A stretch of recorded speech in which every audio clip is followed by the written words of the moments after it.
Was that you live? All right.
Everybody can take their seats. We're about to get started.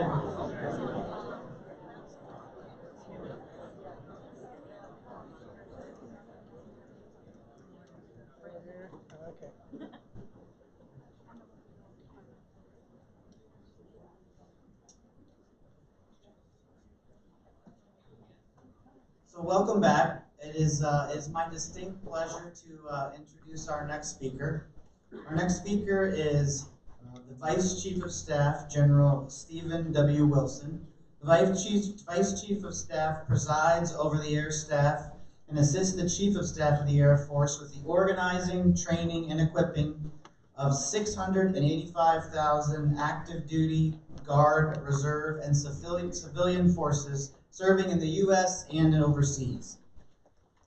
Commissioned from Texas A&M in 1981, he's had multiple flying tours and led bomber, intel, surveillance, and reconnaissance, mobility, aeromedical, evacuation, and airborne command and control operations supporting Iraqi freedom, enduring freedom, and Combined Joint Task Force Horn of Africa.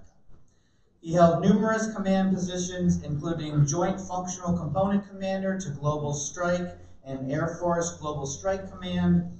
He is a command pilot with 4,500 flying hours and 680 combat hours in the B-1 and the B-52. It is with great pleasure that I introduce to the stage General Stephen W. Wilson.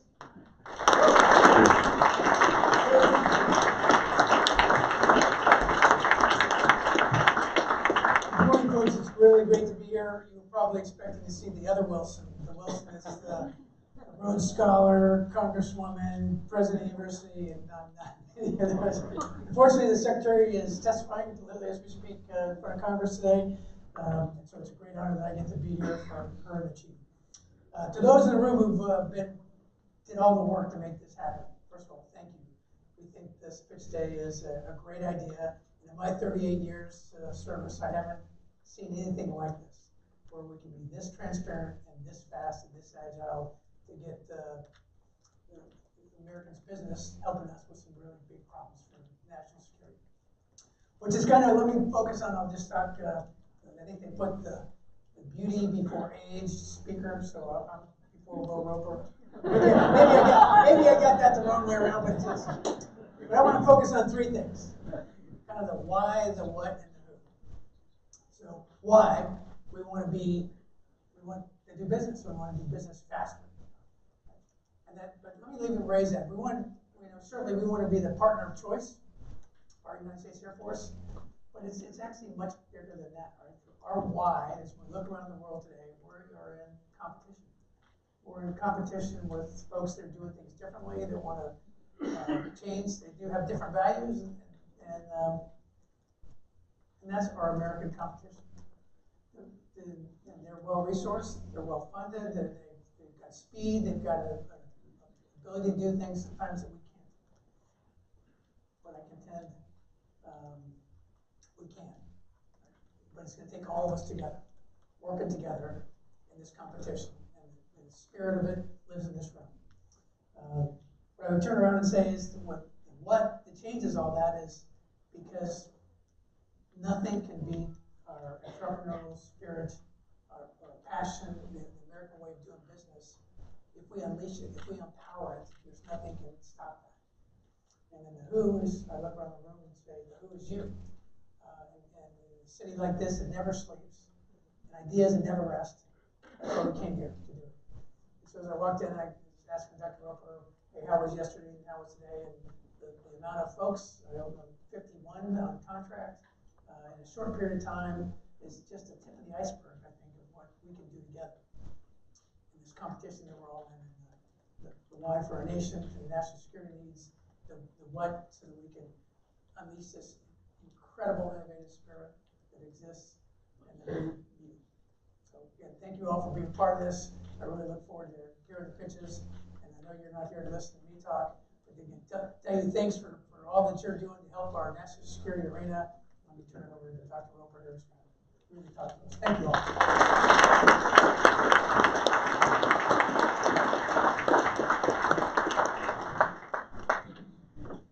Still good morning. Good morning, everyone. I can't tell you how proud I am of everyone that's here. There are just some days where it's good to be at work. And today and yesterday are two of those days. I want to talk a bit about what I believe this means going forward. And I'm confident it will mean it if we believe it together. So I do think this is the tip of a much bigger iceberg, as General Wilson said. But hopefully this is an iceberg that's going to make ships sail instead of sink them. But let me start by just thanking a lot of people, because everything that's innovative starts with people. So who do we need to thank? I'd like to start with the team that really did the legwork for this. Dave Shahady, Ryan, Austin, the AFWorks team that did a lot of the preparatory work, led tons of contracts and getting ready for this, bringing speed into small business so that we would succeed today. Everyone that was part of putting today on, the PA, the event planners, will you put your hand up and just wave your hand? Most of the back of the room, thank you all.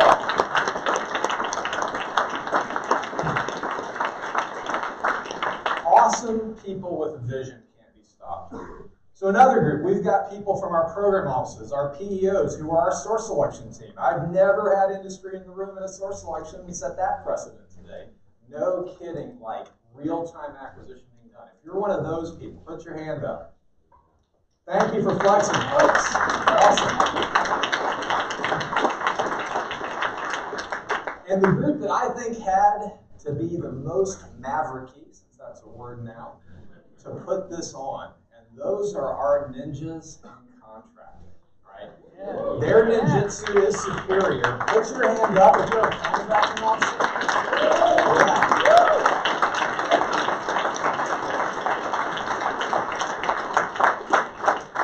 Led by one of the most mavericky contracting officers I've ever met, General Cameron Holt, we are bringing back speed in business deals to Air Force acquisition. Our contracting officers are people that are amazing. They are embracing speed. They're bringing new ideas to keep us competitive.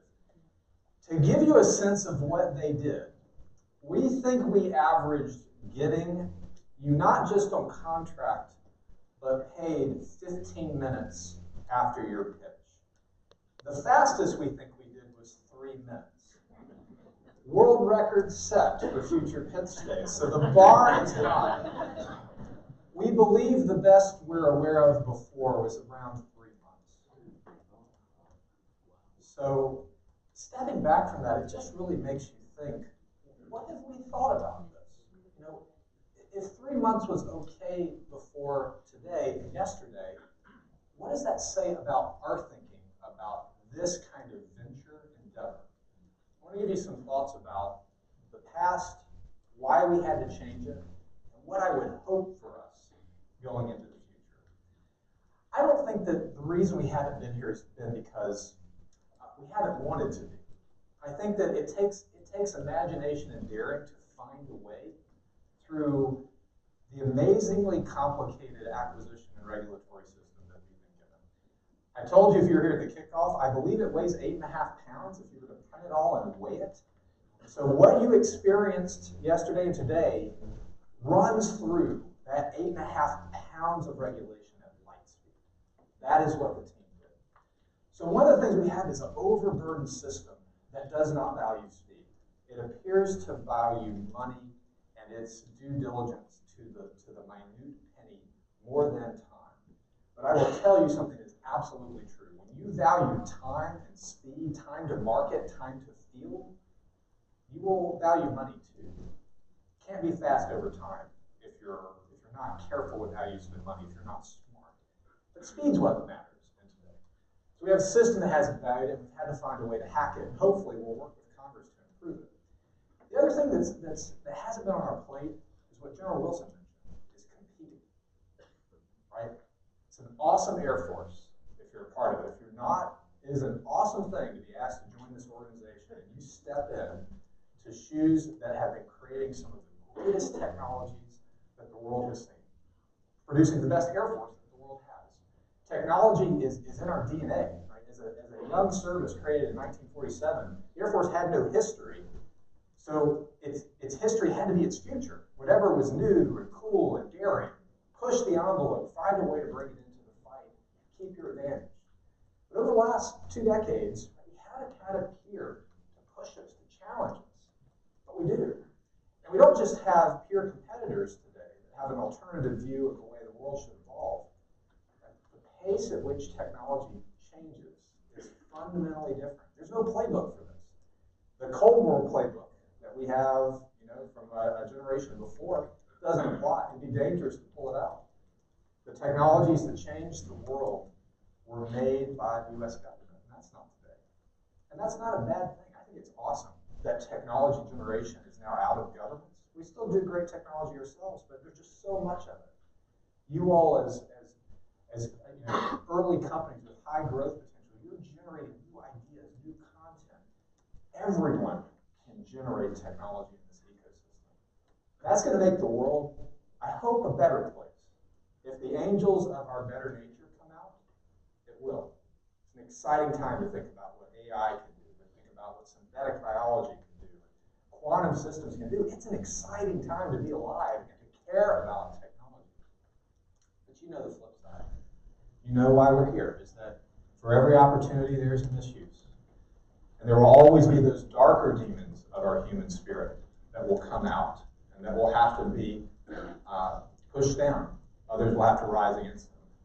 But if this technology is available to everyone, and it is, then our only path to national security is speed and agility. We have to get to the market first. And so if we were to continue thinking of working with young companies with bright spirit and enthusiasm, as this thing we do on the side, right? We do our normal business, and then we do small business. Then we're done. It's all business. The working with you is the most important work that we're likely to do on our watch if we're thinking about the future. The companies who are building things for us today have us ready to fight tonight. Common term you hear in Pentagon. Be ready to fight tonight. We do. It's why this country has a military. Ready to fight tonight and win. But aren't we competing for the future? What about that future, Eric, that's out in America today, in a school, with a dream to fly airplanes or control satellites or be a cyber warrior or hopefully come into acquisition and build some of the coolest systems that the world has ever seen? That's what you get to do in the Air Force. But we're competing for them. Our job is to make sure that whatever technologies there are, whichever rate they come into fruition, that we can mature them faster, that we can get them into the field faster. And that means we have to be able to work with you at a speed of relevance. And so I think the thing that's been short-sighted is that we have merely focused on today. We've been focused on being able to do combat and not competition. And so competition means caring about the future. It means finding people that have a vision for it, a passion for it, and aligning yourself with them, partnering with them, finding a way to partner under whatever lines or means make sense. We know not every company is going to work with us in the same way or want to. Everyone has different values, different goals, but where we have aligned and shared interest, we ought to be able to work together. And today is a big step towards that. The thing we wanted to prove with Pitch Day, and it's tough to do change in government, not impossible. We wanted to prove that an event itself, an event could be done at speed of business in government. We wanted you to experience coming in, pitching an idea to us, seeing the real-time deliberation of a government team empowered, given the authority by you, our ultimate board of directors and stakeholders, to make choices with taxpayer money. You heard their tough questions, were the feedback I got from most of you. They did their homework. But you notice how many companies we were delighted to partner with. That's how rich our innovation ecosystem is. That's what a great country this is. What a great strength to have so much creativity, you can hardly work with it. Like, you're overwhelmed with how much potential there is, that it makes you wonder, how do we possibly organize to harness this? There are too many horses that we could tie to this carriage. So that's a wonderful thing. We think we've demonstrated the first step in rebooting the way we work with companies, and that is to make sure that we are at the speed of relevance, that we can do cash flow at the pace that a young company needs. We know that waiting 3 months or indefinitely does not cut it in today's world, that if you don't get it from us, you will have to go elsewhere. And that means it's even worse than not just getting you the funding to make your payroll and to be able to put things on contract, order, fab, whatever you're building or coding, whatever it is. It's bigger than that, right? It means we can't be on your critical path. Can't depend on us, because there's no way to know when we'll come through on our side of the deal. We want to show that you can depend on us. We want to be your partner of choice, not to pull you into a defense-only orbit. We want to help you reach escape velocity and go out to the world and make a difference, to be commercially viable with a tie to us. We hope that you'll feel a tie to your Air Force and to national security and help us make the world a better and safer place. I hope that you got the sense from the teams you talked with from us that we care about your commercial potential. So that's great. We have now set a new bar. 3 minutes is short for a contract. 15 minutes is long. So the world's a different place. Let's clap. Why not?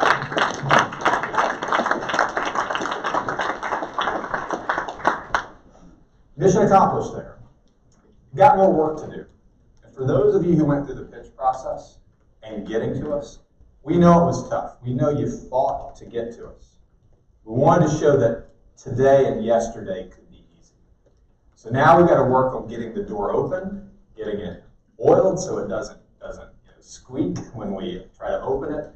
And we know that's going to be reforms on the websites that we use for you to apply. And we're going to start working immediately with our friends and partners in Congress to try to change some of the laws that govern that early entry into our small business innovative research process. We ought to be able to get in phase 1 simply. We want the barrier to be so low, we want there to be so little resistance that it's a no-brainer for you to apply to come pitch to us. So that's the next step for us in terms of getting what happened today easier. I want to also let you in a little secret, if you weren't aware. We did a lot of prep work coming into this. We did not want to screw up getting you on contract and getting you paid today. And so we awarded a lot of phase 1 awards earlier in the week, some cases months ago. And we were following up on additional phase 1 and phase 2s coming into this week. This is the culminating event. So even though yesterday we moved $3.5 million on credit cards in the span of yesterday, right? So it's just crazy to say we did that, right? So hopefully, that statement goes to the right place. If it shows up at my house, my wife is going to have a discussion with me. $3.5 million yesterday, which is tied to $8.5 billion in total phase 1 awards with the continued cash flow towards the end. So $8.5 million yesterday. If you add the other phase 1 and phase 2s we've done the week coming into this, so this week prior, it's $75 million done in small business awards. And the follow-on contracts we're also going to try to keep doing with this credit card-based payment, but lowering the transaction fee so that you get cash flow without being penalized for it. There's a big game that we want to play and being responsive to your needs. $75 million in a week is a first step to something that we want to be broader. What's beyond pitch day? There's a lot. There is nothing unique about what we did here. There is no special authority that belongs to me or to General Holt. It's an authority anyone can use. So we're pushing it out to the field. Pitch days are now available for anyone to run. We're already working with program offices and program executive officers who are ready to run pitch days in their backyard. Doesn't have to be a big, grand event in New York, but this has been awesome. We want it to be everywhere that there's talent and ideas and passion. So we'll push it out to the field, hopefully run multiple pitch events across the country each year, making it easier for you to get to us. And maybe we will do a big Super Bowl of pitches at one place. I could see that there could be a big potential for that, to give companies a big chance. But these are things we invite you to give us feedback on. Tell us how your experience was. Be honest. Tell us what we need to improve. What I ask is that keep us in your address book. You pitched a set of ideas to us today, this week, 60. That's awesome. We need that number every month, year after year after year, to be competitive. This is the beginning of a long-term commitment that the Air Force is making to be the partner of choice for young companies, because our money's non-dilutive, our board of directors, Congress, and you as stakeholders is very forgiving of risk tolerance with early entries into defense. We don't have equity claims over you. And we'll be here, even if you have to walk away from the partnership temporarily, we'll be here when you come back. Why would you not want to work with us? The fact that you've been here and have been so passionate, bringing such energy and enthusiasm, not about just your idea, but about working with us, makes me feel super confident about our future. If you were to read papers, and I try not to because I like to be a positive person, one might think that American industry does not want to work with the military anymore. I've seen anything other than that. What motivates people, most people in this world, is a mission that matters, a problem that has impact, and the means and resources to solve it. We have all three in spades. And what I've seen going across the country, and especially this week, is such energy and enthusiasm for our mission, our problem, our impact, because you share it with us. So my hope is that we will see you again at a pitch day near you, and that when we do the next round and the next round, your feedback to us will be it keeps getting easier and easier. And if this becomes our habit, if this is our new normal, then I'm not worried about what any adversary will bring to bear. I am confident that our time to market, that our agility will be superior, and therefore that our nation and this world that depends on us, so many allies and partners are part of the equation, that we will all be safer for it. Thanks for being here. Let's see some of the pitches live.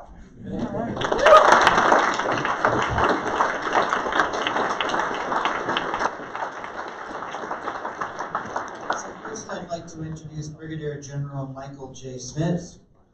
He is the PEO for C3INN, responsible for 2,600 personnel and acquisition execution of a $12.1 billion portfolio for the Air Force and coalition cyberspace, networks, cryptologic, data link systems, and special projects. He was commissioned from Iowa State University in 1991. He served in numerous engineering, program management, and leadership positions, including working as a Lockheed Martin program manager via the Education with Industry program, and as aide-de-camp to the AFMC commander, the F-35 program element monitor, and advisor to the Afghan National Army. PEO for fixed-wing programs at the U.S. Special Operations Command, and a PEO for ISR Soft. Ladies and gentlemen, Brigadier General Schmidt.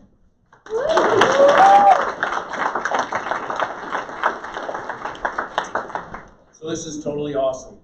sir. This is just unbelievable. Vice Chief, this is really special. It really is.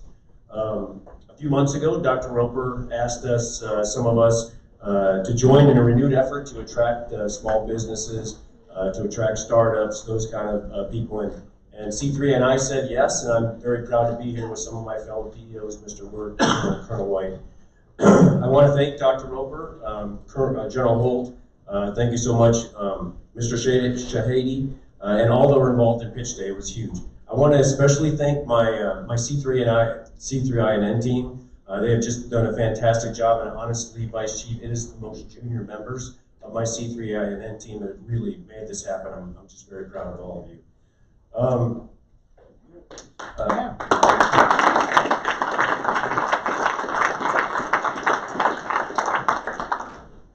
This effort is not about spending money fast. It's about results. It's focused on getting capability to our warfighter as soon as possible. In PEO C3INN, I ask my team all the time to deliver, innovate, and grow at the speed of relevance when it comes to technological innovation, and establishing these ties to small business and startups is the only way we're going to be able to do that. As Dr. Roper said, it's my expectation that Pitch Day will keep going. I am very proud of some of the great national relationships we have with some folks like MD5, Mass Challenge, and AFWorks, who are all here in support of the next thing that we go do out there. And so again, that's great. I look forward to hearing more about that. Can I get a chart? I think I have a chart. All right, great. In my portfolio, we develop, deliver, sustain, modernize Air Force combat effective multi-domain communication capabilities to enable decisive combat operations. We're all about connecting the warfighter with secure, superior combat communications capabilities while energizing and enabling DoD partners to do the same, specifically in the areas of cyber, networks, cryptological, and data link systems, and much more, actually. And I should point out that our Air Force our airmen, do not have a good user experience, especially when it comes to IT. And I'm very focused in that part of the portfolio right now. And we're going to change the experience that our airmen have relative to their IT experience, because honestly, it's impacting our ability to fight wars. Specific to today, we had 4 areas that C3INN was focused on: cyber resilient aerial communication networks and data links, agile communications, 3D modeling and simulation of the aerial network, and data capture and analytics employing artificial intelligence and machine learning to our program. So those are really the focus areas. I expect them to be expanded in future pitch days. Next chart, please. And these are the 16 companies that were awarded contracts yesterday for C3INN.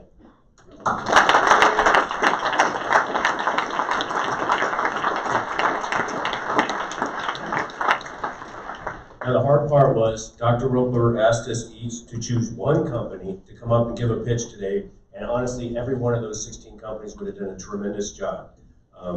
But today, I'm going to introduce the CEO and co-founder, Devika Raj. And Devika is somebody that I don't normally work with on a daily basis. She's an Oxford grad. She's a stellar, accomplished Google employee who went off to start her own business. I am super impressed. I had a great conversation with her this morning, and her company is called Crowd AI. Crowd AI provides cutting-edge deep learning techniques to automatically detect features from satellite and aerial video and imagery. We were impressed with their proposal to turn globally available satellite data into really useful combat information. With strong venture backing, we expect them to use artificial intelligence to further develop and align their efforts to identify Air Force end users, bring greater fidelity and efficiencies to our large data sets, and greater situational awareness for our airmen and all of our DoD warfighters out there. So ladies and gentlemen, Ms. Devika Raj.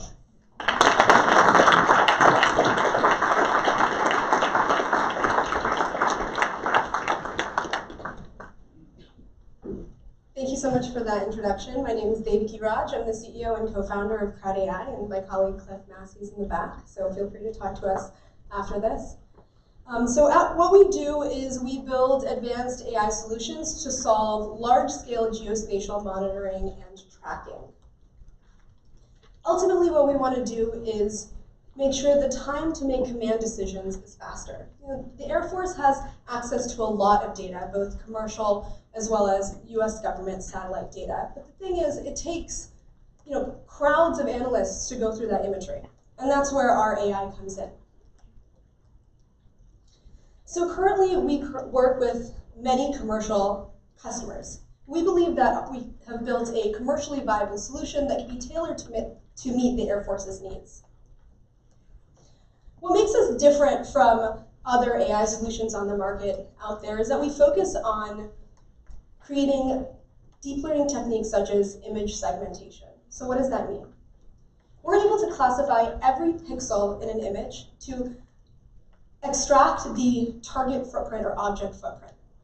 We have trained our models for a variety of different objects of interest, from ships, roads, buildings, vehicles, etc. We've trained our models in over 156 different countries for different types of geographies and biomes. So let me talk to you a little bit about what that looks like. So as you can see right here, we take commercially available satellite imagery, this is Planet, at 3-meter resolution, and try to identify different features. So in the middle panel is what Google Maps and OpenStreetMaps has. I worked on Google Maps. I know that it's obviously very good in some areas, but in some areas it's not that great. And you can see at the far right-hand panel is what our model is automatically able to detect. So at a high level, how is this scalable for you guys? What we were able to do is map 180,000 square kilometers of Syria, or the entire country of Syria, in about 6 hours on Volta GPUs. We want to extend our technology further, right? So what we were able to do is take our technology to identify flooded areas 2 days after Hurricane Harvey hit. And you can see the red is where all of the roads were flooded. So what we're able to tell you is immediately after disasters occur or any type of change happens on the ground, what the ground conditions look like.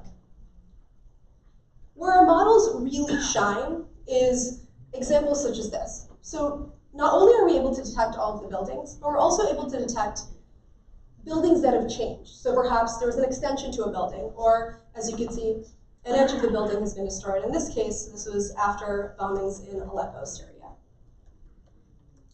We're also able to do ship detection. Our models are unique in that what we focus on is image segmentation, which means we can separate tightly knit ships together. For example, a large ship right next to a small ship. And that's generally when illegal activity tends to occur. But more interestingly is we also work in a classified environment with our product. So how does that work as such a small company? So as I mentioned before, we've trained our models in so many different types of regions and biomes. So we take our model, we put it either on premises or on the edge or in a private cloud, and we never see the imagery coming in or the output coming out. Once a quarter, we work with our government customers to understand where they need to, where they need us to retrain the model. So for example, perhaps, South China Sea, or snowy waters in Russia where we hadn't trained our model. Talking with a lot of our different government customers, so we've worked 3 different government customers, now 4 since yesterday, so that's really exciting. They came to us and said, we want to understand patterns of life. So in this particular example, we identified different types of vehicles, size, directionality, etc. And this helps because, for example, from our customers, what we're able to get is areas of interest or points of interest.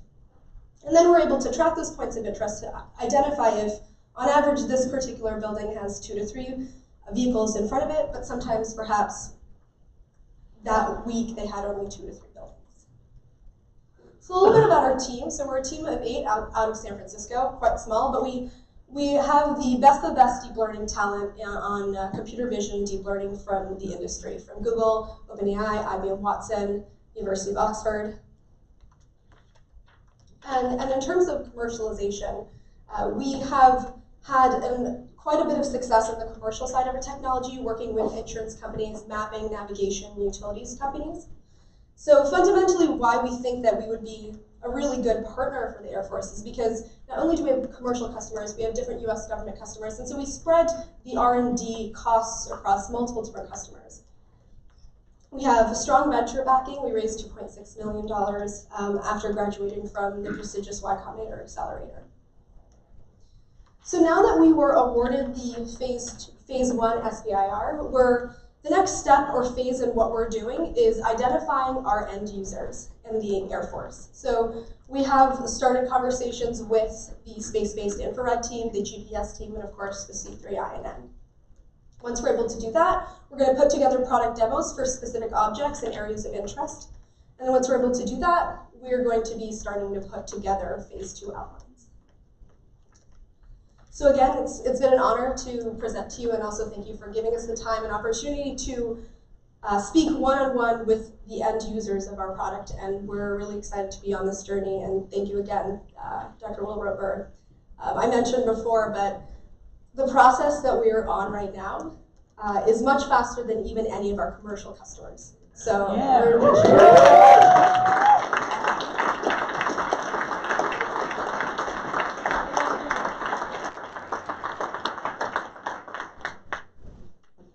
So our next showcase will be Colonel Dale R. White from the ISR SOF. He is the PEO for ISR SOF, responsible for 2,000 personnel nationwide and acquisition and execution of a $16.5 billion portfolio for Air Force ISR and SOF platforms and related subsystems.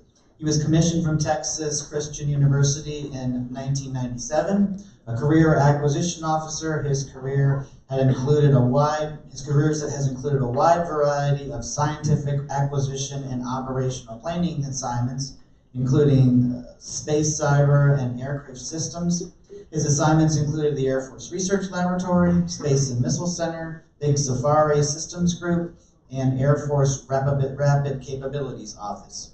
He also has had staff assignments, including as the executive officer to the military deputy of the Assistant Secretary for the Air Force for Acquisition, and also as the executive officer for the AFMC Comptroller. Ladies and gentlemen, Colonel Dale White.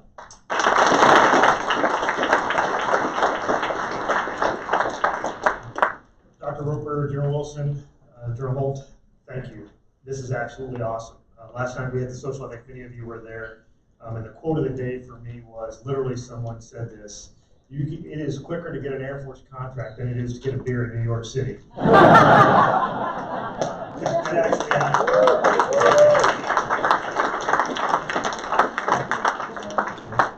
So as David said, I lead about a $17 billion portfolio, and what we focus on is the find, fix, and the finish mission. And when we do that, it's many of the platforms that you know and love, the Global Hawks, the rivet joints, the U-2s, and on the infiltration side, I also have the CD-22, as well as all of our Air Force helicopters for our Special Operations mission. And then, of course, the finish piece, the MQ-9, the one that everybody loves. It has so many KIAs every year. But that's not what we're really here to talk about today. Acquisition is my tool. It is my craft. My mission is capability. And so when we think about that, I came here a little different than some of the other PEOs. I came here with real problems. When I came to this job, the vice chief was at the front door with a Gossage for special warfare. And when the team, a Gossage is a journal officer steering group, and when the team decided what we were going to choose in ISR and SOF to go try and solve some of our challenges, we chose special warfare. Because we have challenges in getting our warfighters what they need and getting them prepared. And we had problems that hadn't been solved, and we knew if we could turn to industry, we would get those problems solved. So with that, we had about 150 companies answer the call. And about 19 of those got a SIBR out of that. But why do we do this? This is why we do this. Can you guys hear? So this was a PJ who took a shot from an RPG. It was our capabilities that we had been working on and designing that made him safer. He actually came home from this. This is my customer. Not sure, Peter's you in the crowd? Stand up. It's a PJ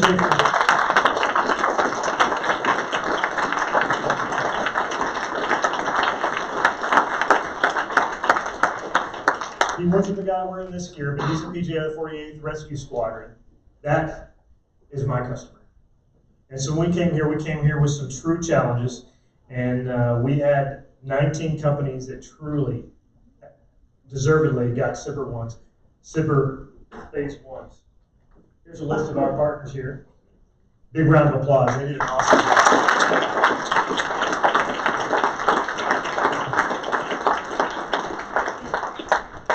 We got to choose one that could come up here and talk about what capability they're going to bring forth for the warfighter, and we chose a company that, frankly, just absolutely phenomenal. It's right there in the top, Securus and Medical, Elise and Mark. And this is an area that it was just so fascinating from a need, from a PJ perspective. We found ourselves asking ourselves, how do we not already have this capability? How do we not already have this? Absolutely amazing. It is actually a capability that is going to deliver a solution to what we call unplanned extubations. And what that is when the PJs intubate someone, they're required to monitor exactly when that tube is in and make sure it doesn't come out. And so that's one extra thing they have to do. They had designed a solution for that, a 14-year journey to get here. 14 years. And it took one event like this to give us an opportunity to bring this into our Air Force and solve one of our most challenging problems. So with that, without further ado, I'm going to announce Mark and Elise. I believe, Elise, you're going to give the presentation. Truly looking forward to you, and she's going to show you a pitch that's going to blow your socks off. Thank you very much.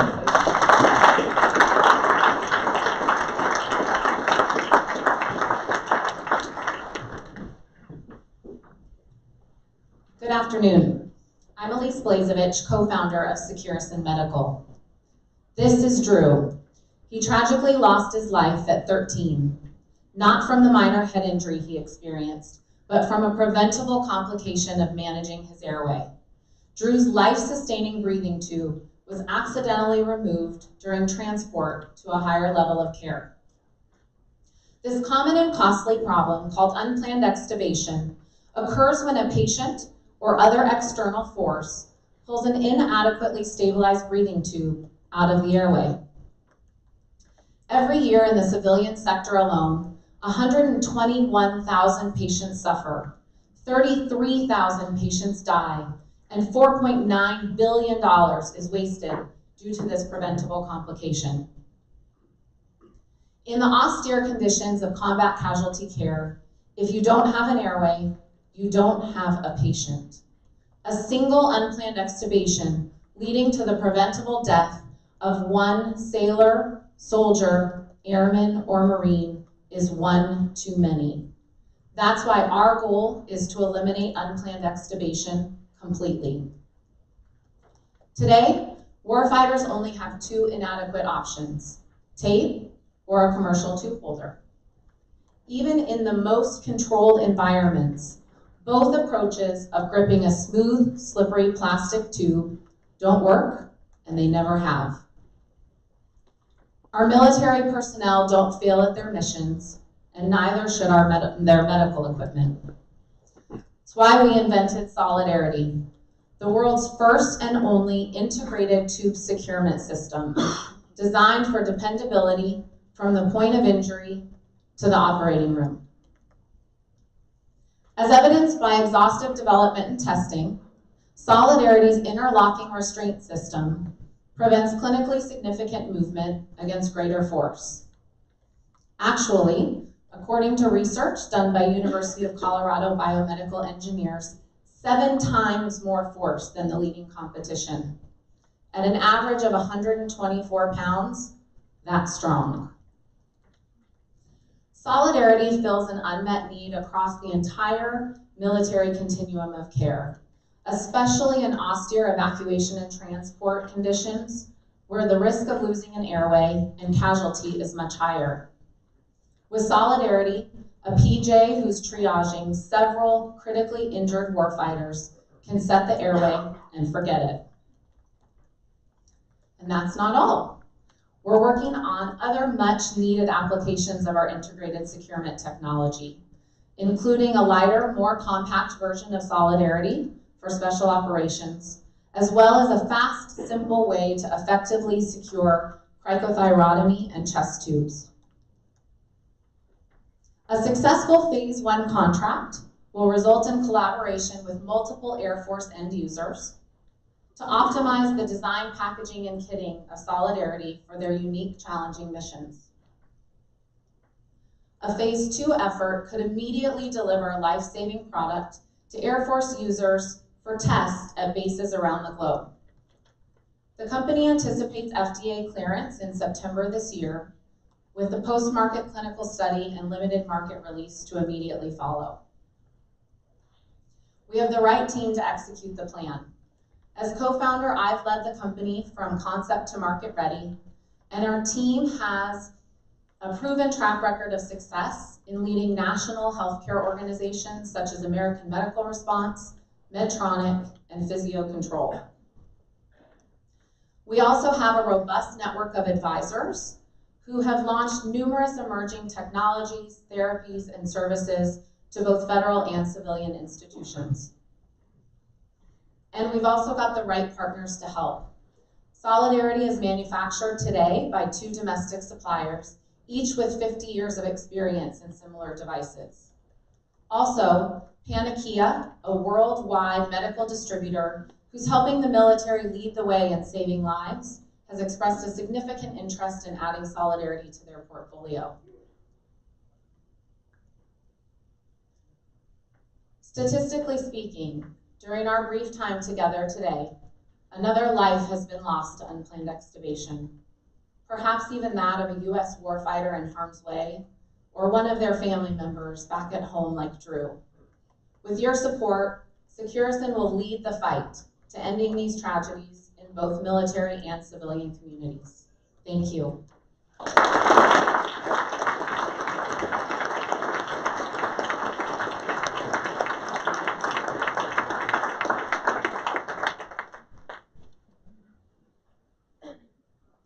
Ladies and gentlemen, our third showcase is Mr. Stephen Wirt. He is the PEO for Digital, responsible for more than 3,500 Air Force personnel, and executes a $19 billion portfolio for the acquisition of software. Okay, we're good. We're good. Ladies and gentlemen, Mr. Wirt.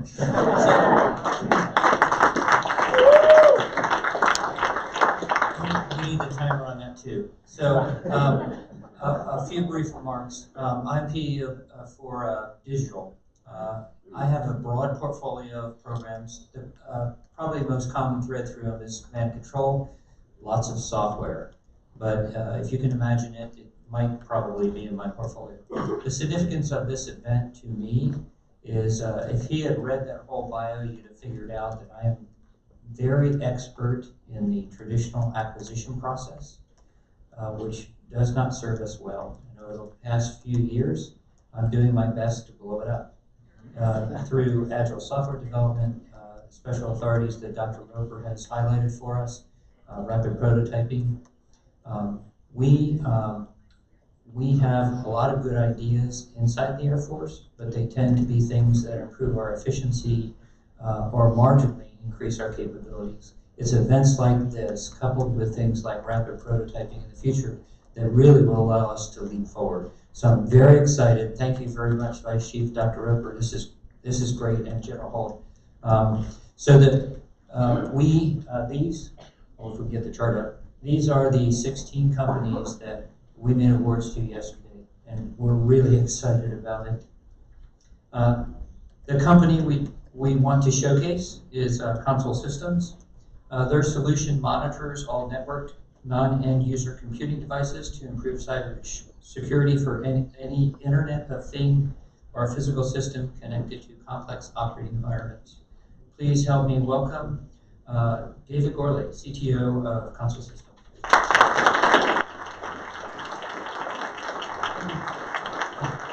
Thank you very much. You know you win a government contract when you go back to your hotel room and you get a call from a banker. And the banker says, "Hey Doug, how'd it go?" I'm like, "Yeah, we got a contract. It was kind of cool." He goes, "So you need a loan, right?" I'm like, "They actually paid me today." I was like, "Well, it's usually like 120 days and you need bridge financing, don't you?" Like, no, I don't. And it was shocking.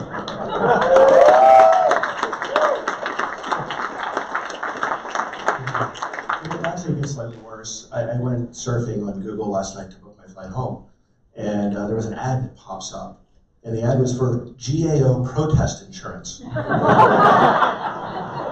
I'm not making this up. I screenshotted it. So yeah, this was the fastest government thing I've ever seen since the IRS putting liens against me. So, thank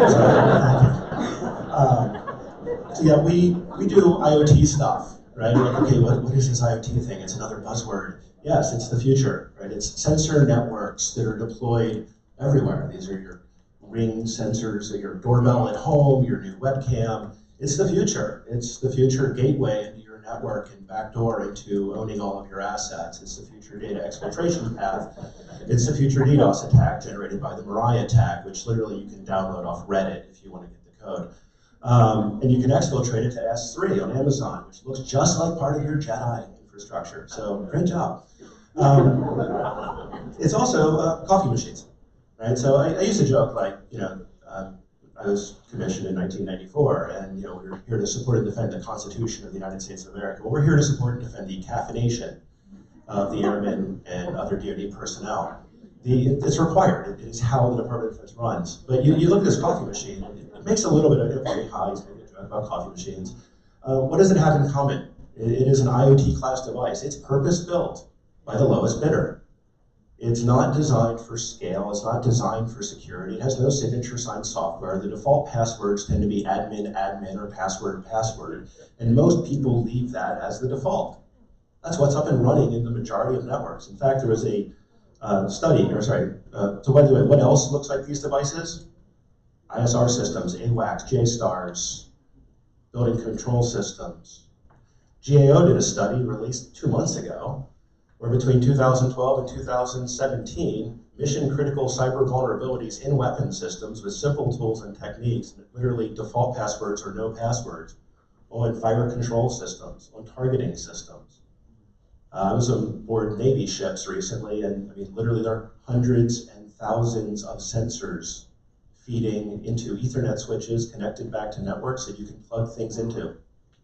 And you can listen to what traffic's going on.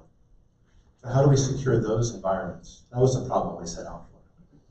So we built a system. It's a connected systems control that identifies and inventories the assets on the network, applies a two-factor neural network, AI and ML model, to then identify the devices and behaviorally discover them and monitor them. Not just fingerprinting on a MAC address, okay, but looking at what we like to call a flow genome, which is, I'll skip some of the more boring slides, the details on the devices in the network itself, getting down to what is its cadence of communication, where does it talk to, at what frequency, who uses it, and how often. What is this device's normal traffic pattern, and when should a CAC card reader have a different traffic pattern than normal, usually when it's been compromised or when it's being administered by the appropriate authority. It's about the only 2 times. So being able to understand and model this allows us to identify when it's misbehaving. So we start building traffic patterns, measuring cadence, behavior, application, device posture, CVEs coming from MITRE, and applying those against the software stacks that are on there. And honestly, checking like the top 100 default passwords that people tend to use and making sure the device isn't left wide open. And then when a device is detected that's doing something, let's just call it stupid, we can then react appropriately, identifying phishing, tampering, spoofing, denial of service attacks, and so on, and then using the existing installed base of infrastructure that's in the Air Force networks today and throughout DoD and DISA to use the existing networks, the existing SIM systems, the existing logging infrastructure, the existing workflow tools to create tickets, to create notifications, and enable these devices to be quarantined with either a human in the loop or an automated process, whatever that system requires. Whether these are HVAC controllers or IP cameras or infusion pumps or CAT scanners, across the board, taking a look at each one of them using wired or wireless methods to identify and control it. So we have production deployments in the commercial world today. And one example, we went into a large hospital system and we had this big training. 2 people showed up. We were a little disappointed. They let us put the system into a limited test run in production. So we turned it on and we sniffed the network traffic off the core switch for 24 hours, identifying 80,000 devices that were unmanaged, that were deployed throughout the network, badge readers, door locks, video cameras. The next day, over 25 people showed up to the training. They were really interested in knowing where all these things were and what they were doing. We have these in production assembly lines at major automobile manufacturers, statewide healthcare systems, through different universities and so on. And yesterday, the Air Force identified 4 different opportunities ranging from force protection, JSTARS, AWACS, weather, so very interesting problem spaces. This technology could be applied. We're really excited about that. Our team has a pretty broad and diverse background, having run cybersecurity companies, building the data center divisions at Cisco Systems and Arista Networks, holding over 50 patents in network and communication technologies, and having signals intelligence operators who supported the National Mission Force through the U.S. intelligence community. So a pretty broad, diverse team, and we're really excited about this opportunity. And lastly, I'd say is our job is to try to make these really complicated things with thousands of devices simple. Kind of Leonardo da Vinci quote, simplicity is the ultimate sophistication. You can make these things really complicated, and kind of like this process did today, making it simple is the hard part. So thank you all for this opportunity and to be up with great companies like you guys as well. It's really amazing stuff you all are building. So thank you all very much for this.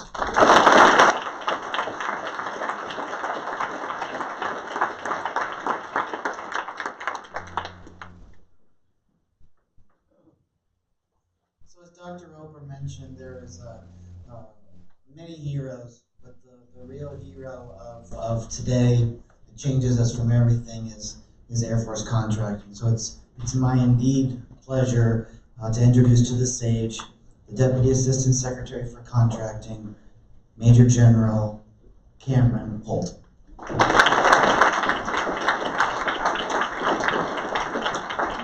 Thanks, everybody. So let me ask you a question. For the government and contractor personnel, for our innovators in industry, everybody who participated in yesterday, was it fun?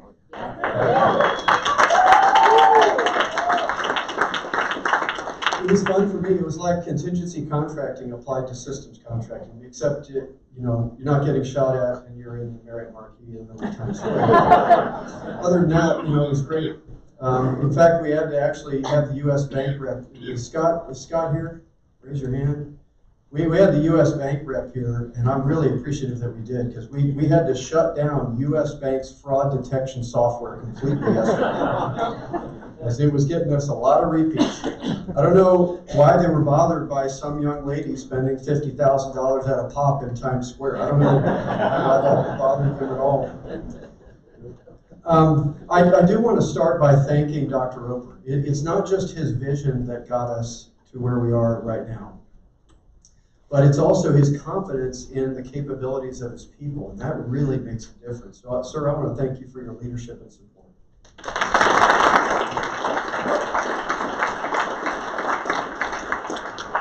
Next, I want to say thank you to David Shahady and his team at Sivers. Oh my gosh, you want to talk about some disruptive thinkers and some folks that are out front leading for Fly Fight Win. They were a pleasure for us to partner with. Putting on an event like this, unbelievable. And so they were just great wingmen with us the whole way along in building this. So thank you very much, David.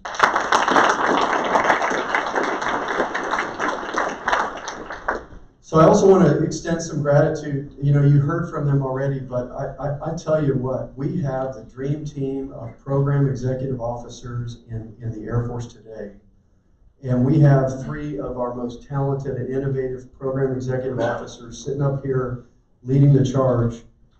Steve Wirt, Gunny Schmidt, Dale White, my hat's off to you. Thank you for your leadership of your teams and for bringing the capability to the warfighters out there. So thank you so much.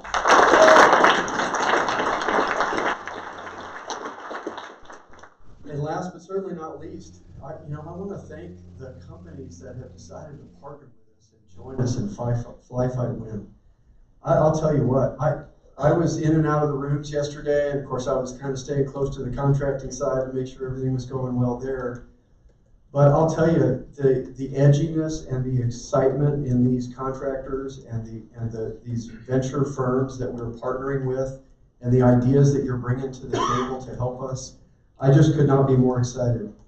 And I'll tell you, it's not just now, but last week in our Sivers sprint that we had, we awarded over 190 contracts last week in 5 days.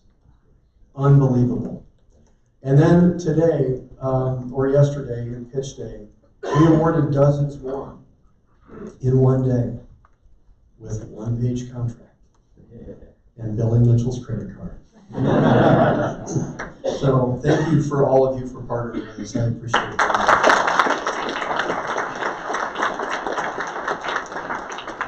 In all seriousness, America has in fact returned to an era of great power competition. And I will tell you, the reason I'm in uniform still is my kids. And I will tell you, for our kids, the stakes could not be higher. I can tell you that in the Air Force acquisition business firsthand, and for my part in Air Force contracting, we are answering the call of our leaders. You know, yesterday and again today, I got swamped with questions from the other services and from Special Operations Command, you know, asking me, hey Cameron, how in the world did you guys drop the evaluation and contracting process for SBIRs by 98%? And, you know, I thought, well, shoot, why don't I just wait till today to tell you, because it's really not that hard.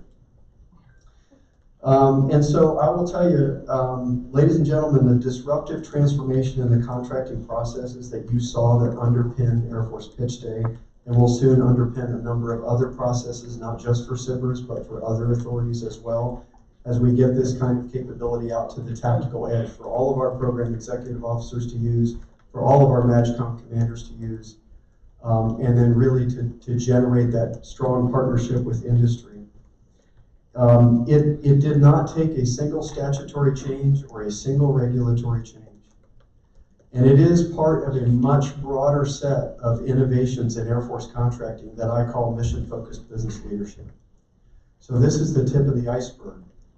I wish I had some time on the clock to pitch you on mission-focused business leadership. I don't. But I think you're going to get the idea. What it did require for us to get this kind of nonlinear, disruptive change where we think systemically is some really edgy young airmen. That's what it took. Some contracting experts, some mission-focused business leaders. And to be honest with you, all I had to do was to explain to them the importance of the mission and then let them do it. So really, I'm going to tell you their story. I'm going to tell you who they are. So it started with Dr. Roper walking with me in the hallway, and he said, hey Cameron, can we award a contract in a single day and pay them right then and there? And I said, sure. And I think he took a step back and said, are you a contracting guy? And once I assured him that I was in fact a contracting guy, I went back to my office and I talked to a very talented and innovative young lady, Major Sarah Lark. Is she in the audience? And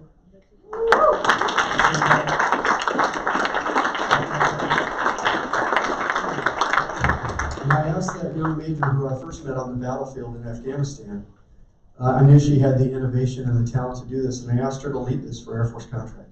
Major. And so she grabbed Major Chris Jones and Karen Stevens from our policy shop and a Captain Titus Butler that ran our GPC card programs in another division. And very quickly they came back to me and said, sir, here's your one-page contract and we've got the GPC card all ready to go to do it. Oh, okay.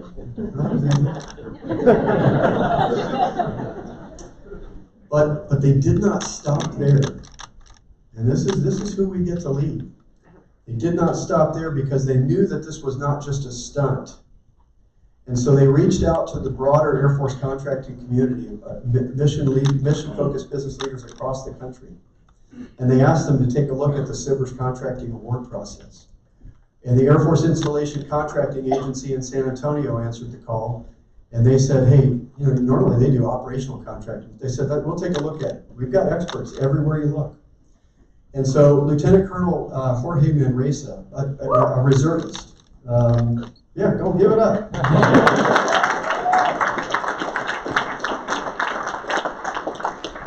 And Captain Jessica Steinhoff from the Air Force's 338th Specialized Contracting Squadron, they grabbed SBIRs 1 phase 1 process and re-engineered it.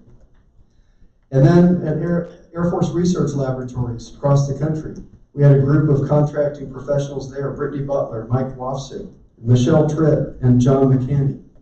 They grabbed the more complex Phase 2 contracting award process and re-engineered it. And I'm going to tell you, folks, the results are truly stunning. For our PEO's part, They dropped the evaluation process from 90 days to under 1 week. That's cool.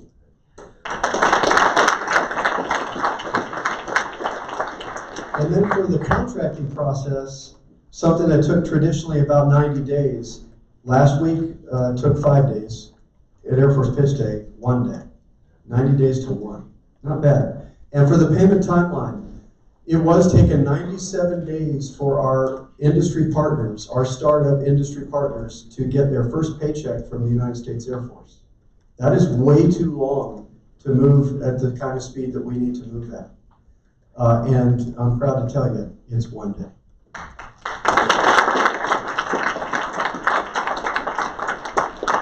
So my hat's off to them, but it's just an idea of how powerful some of those young innovators are if you just let them do it.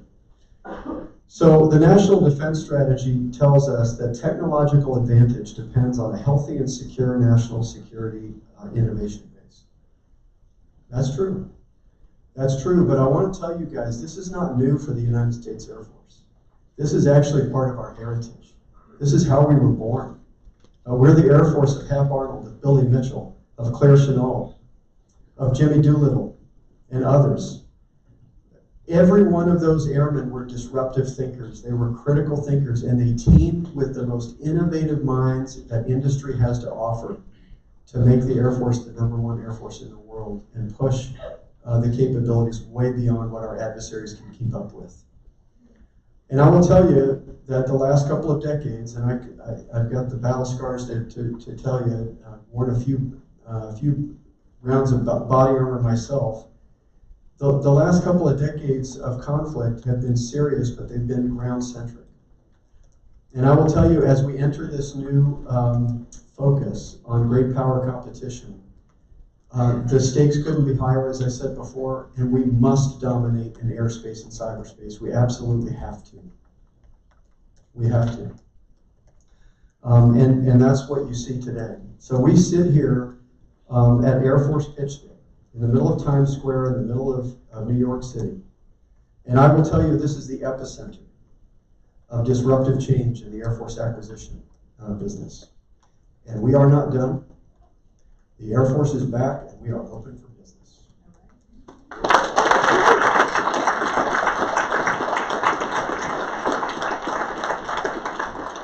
It's now my great pleasure to introduce to you a couple of the next pitches that you're going to hear. These are companies that have partnered with us already in the phase 1 process. They've cleared the gate on that, and now they're successfully entering the phase 2 process where the dollars get higher, and my understanding is they already have also other Air Force and private sources of funding behind their ideas.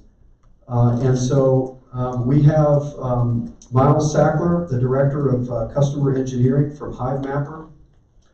He's going to be going first. HiveMapper is a commercial mapping, visualization, and analytics platform that uncovers changes that humans can't see. So I'm looking forward to that one. And then we have Justin Oliveira, President and CEO of Analytical Space.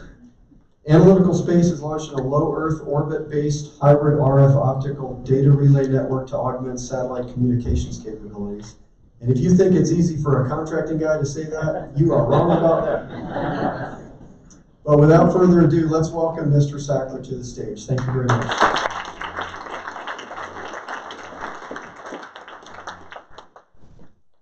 you very much for having me. I appreciate the chance to talk to everybody about what we're doing here at HiveMapper, what we're doing with the SIBR office, and where we're going from here. So HiveMapper is a commercial software company based out in Silicon Valley. We've built a platform for ingesting nearly any form of airborne video and automatically building 3D maps for analytics from that source. So we work with everything, as you can see here, from high altitude, IR, gimbal systems, thermal data, color data, EO, whatever it might be, all the way down to sort of commercial, off-the-shelf, think DJI drone equivalent aircraft at low altitude flying, and very soon also going all the way down to ground-based, like dash cams, handhelds, things of that sort. Really what we're striving for is saying, how do we pull all that together into one system as efficiently and as quickly as possible for analysts to get the answers that they need to be able to do whatever analytics that they need. So what does this look like in practice? This is an example of a map that we built just from commercial airborne DJI drones and equivalent. Fly over an area, build this 3D map, You're going to interact with that just like you would any other sort of 3D geospatial tool. You can click anywhere on the map and view all of the collections you've ever done from that location.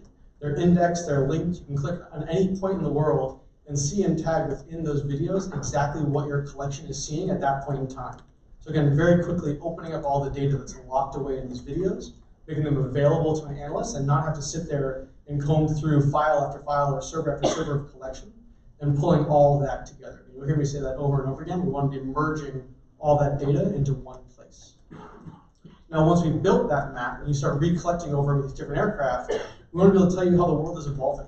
We want to be finding every change, every update, and letting you see very quickly what's going on. So turning on our change detection, we can flag construction equipment, new buildings, terrain shifts, vegetation that's being added or removed, really anything in that part of the world, and tagging that for you. You can be clicking on that point, seeing the side by side.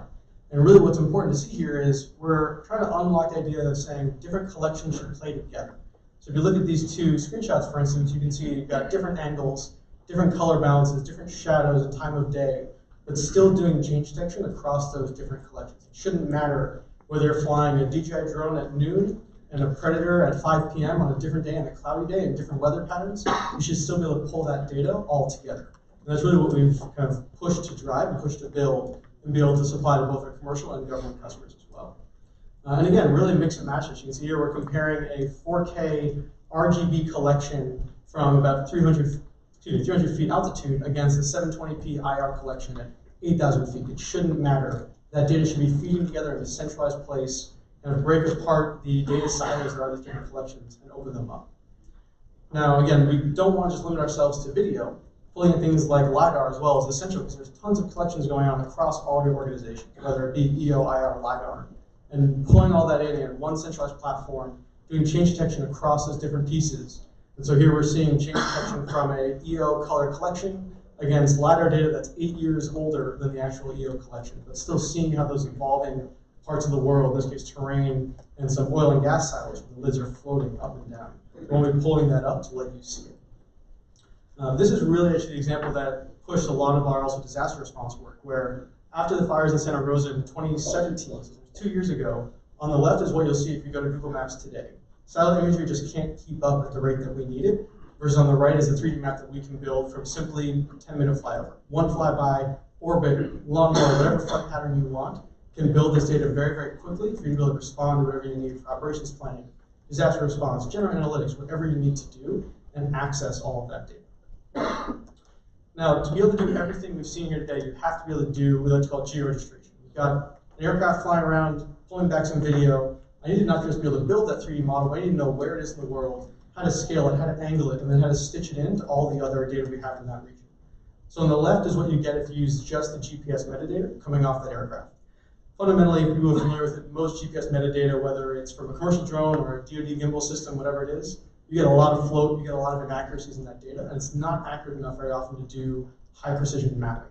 Versus what we built on the right is our patent pending now geo-registration pipeline. It takes the exact same data, exact same GPS metadata coming off the aircraft, and builds a map down to about 30 to 40 centimeter precision. And now we're actually looking at a map that you can be analyzing, you can be trusting to imply on what you're going to do when you show up on the ground.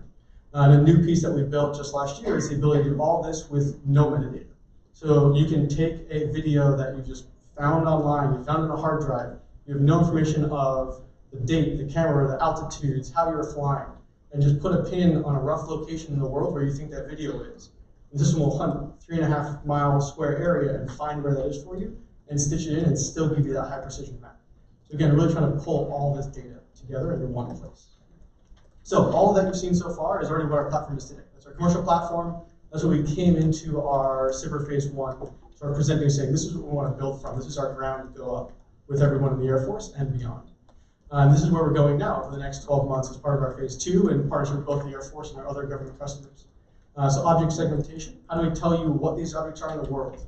Tell you what's a building, what's man-made structure, what's vegetation, how are these evolving parts of the world changing, so that an analyst can very, very quickly ascertain what they need to know, when they need to know it, for where it is. Mixing that again with our change detection, with the ability to do timeline, and being able to pick any combinations of when you've been flying, if any data, is it LiDAR data, is it EO, is it IR, any parts of the world, I don't care if buildings or trees, very, very quickly answering these questions. Again, you don't want to be waiting hours to hunt through all this data. You want to see it, you want to dig into it, and you want to know the answer when you need to know it at that time. And then custom data. You all have mind-boggling amounts of data floating around in different formats, whether it's GeoJSON or KML or video files or pictures or whatever it is. We want to pull in all that we're calling your custom data and have that live within the map, have that live on top of this 3D data that we are generating for you. So in this case, you can see, for instance, patrol routes or bus routes through this area that you care about. Maybe land ownership, where are people going, what's covered, what do we already know about that region? That's not just in imagery. So again, this big thing from our side is pull everything together. Is it video, is it LiDAR, is it GeoJSON data, is it KML? Get your analysts exactly what they need, and do all of this not in hours or months or days or years, but in minutes. You have to get your data back and have those answers exactly when you need them. So that is my very quick version to try to not mess up your timeline. Feel free to reach out to me anytime. Just Miles at HiveMapper. Try to make it easy, and obviously I'll be here all day. So thank you for the time.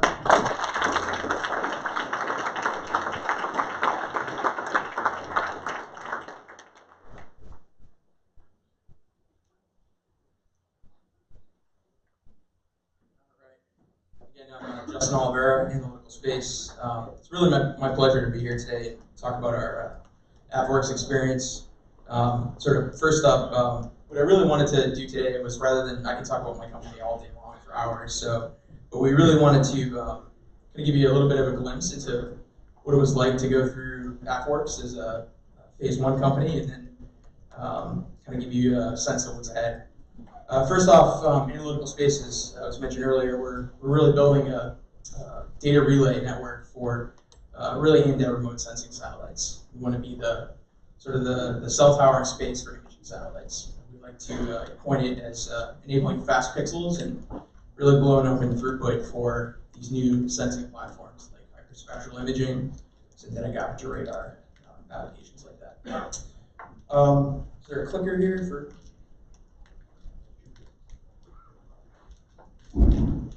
This one?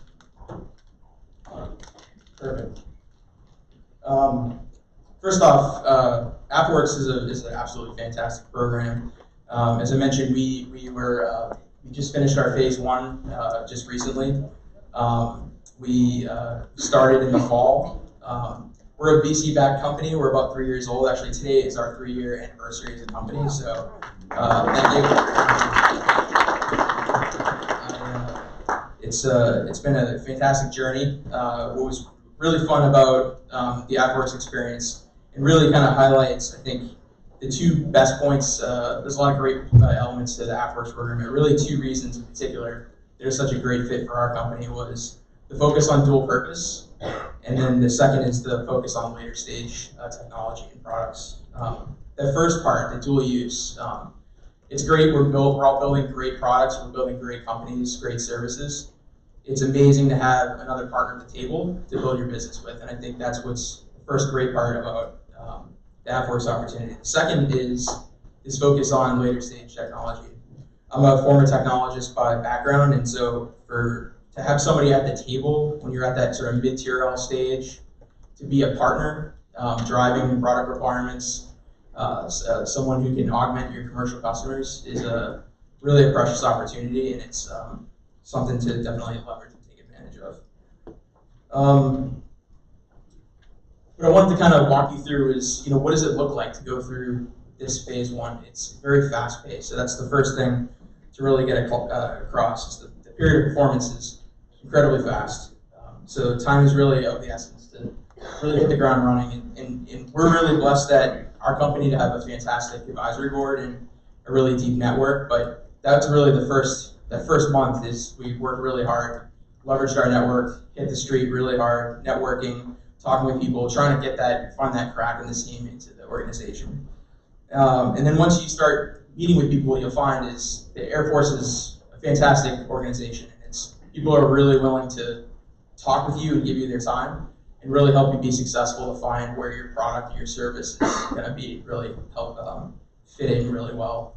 And I think that really is a testament to obviously the mission success focus and the culture within the Air Force, but I think also the work that AppWorks is doing as innovation champions. I think that's really important. We reached out and had conversations with a lot of different organizations in the Air Force. It's really easy. The Air Force is a massive organization.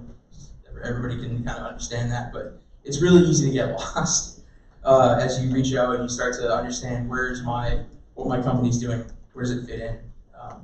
And so the best thing we did early on, and we reflected on this after the fact, we had lessons learned this past week, was we cast a really wide net. And I think early on, we had our thesis going in is we'll cast a really wide net, and we're looking for really two outcomes. The first is we obviously want to find the best customer. At the end of the day, getting that MOU is the most important thing you do. It's how you get to the next phase. It's how you validate what you're doing is a fit.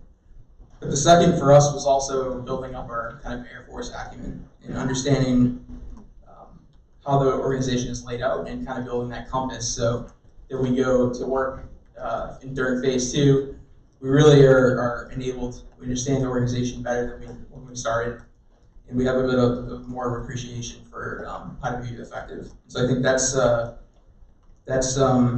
really important advice is to, when you start out, take the relationships you have and really try to grow your network and talk to as many people as you can. In terms of kind of the key takeaways, I said at the beginning, and I'll say it again, is the period of performance is really quick. You have to move fast. So the biggest advice I have to people here today that are going to move on after yesterday's pitch and awards and today is as soon as you get the green light, don't wait for anybody to tell you to start. Just start dialing and talking to people and building relationships and finding where your product, your service, your technology, your solution fits the best in the Air Force. The other is really listen and pay attention to the AppWorks team. They're there to help you and make you be successful. You put in the work. Listen to them a lot. They're going to obviously provide you really great support. The Sabre team, are amazing, but they're there also. If you have questions and you reach out to them, they're very quick to get back to you. And the other element too is in these weekly meetings, and there's this kind of sense of community within the cohort. And so what you'll see is that a lot of companies, everybody's competing to get into these opportunities, but when they're in together, there is a sense of community and people trying to reach across and help each other out, and that's really important. And so I think you'll benefit as much from being part of a cohort as other companies try to find homes for your technology and your products, but also obviously be in good hands with the AppWorks team. Make the most of the opportunity, I think, is what we learned is it's a short period of performance, and work fast and quick to find your customers. And I think it's exciting to hear today all the timelines collapsing, and it's a huge change. My background before starting this company was at NASA, and I worked in the Sabre program, and I can tell you it's an incredible change to see awards happening so quickly, companies being able to get a green light and then start working basically the next day. So I'm really excited for everybody here. I had the chance to listen in on some of the pitches today. Good luck to everyone here. I'll be around for the rest of the day to answer questions, and good luck.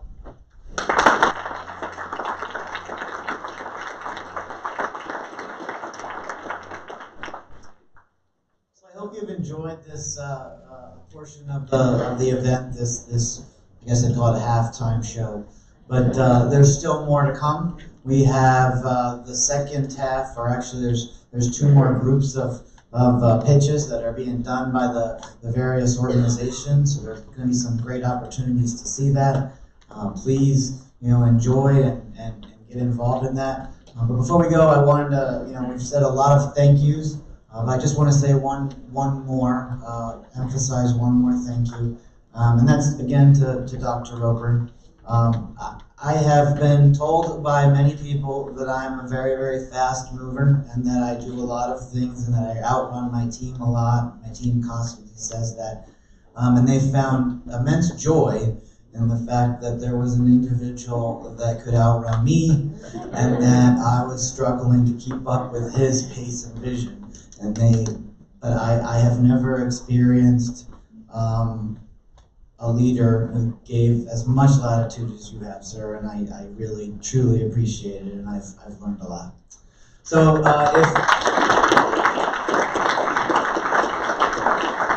without further ado, we are adjourned, and enjoy the rest of the pitches, and thank you for being here.